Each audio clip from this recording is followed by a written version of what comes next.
pada malam itu kita buat pengumuman penting. Apa pengumumannya tuan-tuan? Pertamanya adalah tentang jam.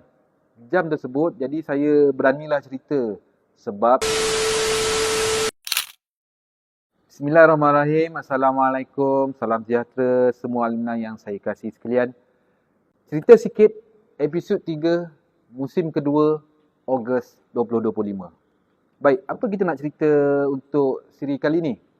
Pertama, ingin saya kongsikan temu mesra alumni bersama pemimpin negara Datuk Seri Saifuddin Nasution, alumni kelas 1987, Menteri Dalam Negeri. Pertemuan kami buat di Parlimen. Terima kasih Tuan Haji Mak Amin, wakil dari Persatuan, mengiringi kami masa perjumpaan tersebut. Antara yang kita kongsikan, kita nak kumpul dana untuk pembangunan Dewan Kuliah Akademi Pusat. Dewan tu sudah agak uzur. Tuan Cik Nazri Yassin, Ketua Pentadbiran Bahagian Akademik, berjumpa, berbincang di manakah alumni boleh berperanan dalam kita nak baik pulih Dewan tersebut.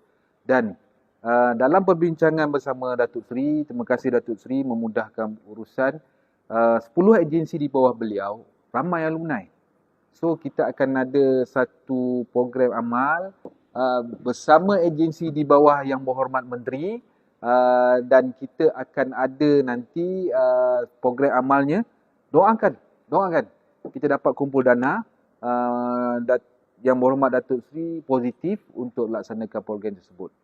Alright, yang kedua, Pusat Perhubungan Alumni kita berada di Kampung Sawah Sepadan untuk program temu mesra alumni. Kita selesai, kemudian kita program pemindahan ilmu. Sekali lagi terima kasih Tuan Haji Mak Amin, alumni 94 dan tahun 2002, CEO MCO Group, datang pemindahan ilmu pada masyarakat di komuniti.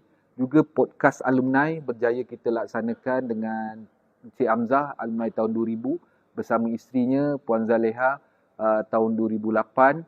Kemudian kita buat podcast alumni bersama dengan YDP Majlis Daerah Sabak Bernam, Tuan Awaluddin, alumni KOSAS. Thank you. Kita bersama dalam podcast komuniti yang terpanjang. Kami berbangga dapat bersama-sama dengan PKPP dan juga UCTC untuk melaksanakan rekod tersebut. 31 jam podcast di komuniti tanpa henti. Alright, alumni berada di sana, kemudian kami balik, kami ada program malam puisi alumni. Alright, ini menarik. Ini akan menunaikan janji saya untuk bercerita tuan-tuan kepada semua status semasa tentang jam di Menara Warisan Budi atau Menara Putra Warisan Budi. Alright, malam puisi bersama dengan sastrawan negara. Terima kasih Datuk Zuraidah Hassan, sastrawan negara alumni 2021. Terima kasih yang bahagia Datuk Naib Chancellor, Datuk Farhan, bersama-sama dengan program tersebut. Alumni yang bersama ramai, ada yang buat persembahan secara solo, ada persembahan secara trio. Terima kasih pada alumni yang datang daripada Penang. Alumni yang datang daripada Penang untuk duduk bersama mempersembahkan puisi pada malam tersebut. Dan pada malam itu kita buat pengumuman penting. Apa pengumumannya tuan-tuan? Pertamanya adalah tentang jam. Jam tersebut, jadi saya beranilah cerita sebab duit dah ada. Di mana datangnya dana tersebut? Terima kasih pada Wazan yang menyumbang 20,000, Al-Putra Tan Sri Mazrian Azim, alumni 1985 dan alumni 1994 yang menyumbangkan. Al-Putra ni adalah chapter alumni Palapis.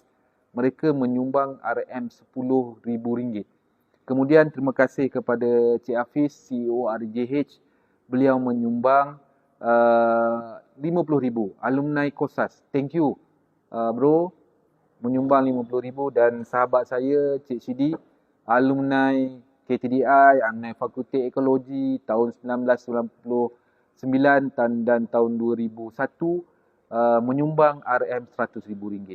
Dengan jumlah yang ada ini, maka SXT telah pun ditandatangani. Kita dah ada pembekal yang berjaya untuk membekalkan jam tersebut. Jam sedang dalam tempahan. Sama-sama doakan. Siap sebelum convocation kali 49 nanti. Baik. Nantikan keadaan jamnya telah pun dah diluluskan JPU, dia punya bentuk, reka bentuk semua dah ada. Cuma doa daripada tuan-tuan yang saya perlukan agar jam tersebut dapat kita saksikan sebelum convocation nanti. Baik, seterusnya adalah Jubli Emas. Ini istimewa tuan-tuan. Alumni 1975 menyambut Jubli Emasnya pada tahun ini. Dan alumni ini telah menyumbang RM100,750 ke tabung tesis. Terima kasih semua alumni yang telah menyumbang, alumni 75 yang telah menyumbang dan telah melaksanakan program tersebut 2 hari. Alumni telah melaksanakan program di dalam kampus. Sebenarnya saya sangat cemburu melihat keakraban dan mereka dapat melaksanakan program, berjumpa balik dengan kawan-kawan lama, melawat kolej kediaman mereka, kolej kedua pada waktu mereka belajar dahulu. Sekarang ni kolej tu namanya Kosas lah. Dan mereka duduk dalam bilik kuliah yang awal mereka masuk ketika mereka belajar. Dan istimewanya alumni 75 ini, mereka ni masuk masa zaman KPM, Kolej Pertanian Melaya. Kemudian bergraduat 75 sebagai alumni Universiti Pertanian Malaysia. Dan mereka convocation sebagai masa tu Universiti Putra Malaysia. Kenapa keistimewaan tu berlaku tuan-tuan? Ada ceritanya untuk alumni 75. Dan sekarang ini akan terserah pada giliran alumni tahun 76. Kita tengok tahun depan berapa kita doakan supaya alumni 76 juga dapat seperti alumni 75. Alumni 75 ni hebatnya, mereka telah pun menajis, sebelum mereka sumbang 100,000 ni, mereka telah pun menyumbang kepada wakaf MNU berjumlah 110,000, menaja 20 orang asnaf. Hebatnya mereka, sebelum 100,000 yang sekarang ni, mereka telah pun menaja 100,000 kepada wakaf MNU sebelum ini. Itu alumni 75. Semangat inilah yang kita yakin akan diteruskan oleh alumni lain. Baik, sebagai penutupnya tuan-tuan, apa yang akan berlaku selepas ini? Nantikan kami dalam program MATAP, Malam Tautan Nostalgia Alumni. Next, kita akan bergerak pada Kijang Emas. Sekarang ini mereka mohon untuk berlatih dahulu. Dan mereka, saya belanja sikit lah tuan-tuan ceritanya. Alumni akan berdikir barat bersama dengan pelajar. Kemudian MC-nya adalah kita wayang kulit. So bagaimana nak saksikan keadaan itu, datanglah ke program kami di Menara Jam nanti. So tuan-tuan, rakan-rakan sekalian, akhir kata daripada saya, selamat menyambut kemerdekaan, selamat menyambut ulang tahun Jubli Emas kepada alumni 1975. Alumni UPM terus berilmu, berbakti. Sehingga jumpa lagi untuk episod seterusnya. Assalamualaikum warahmatullahi taala wabarakatuh.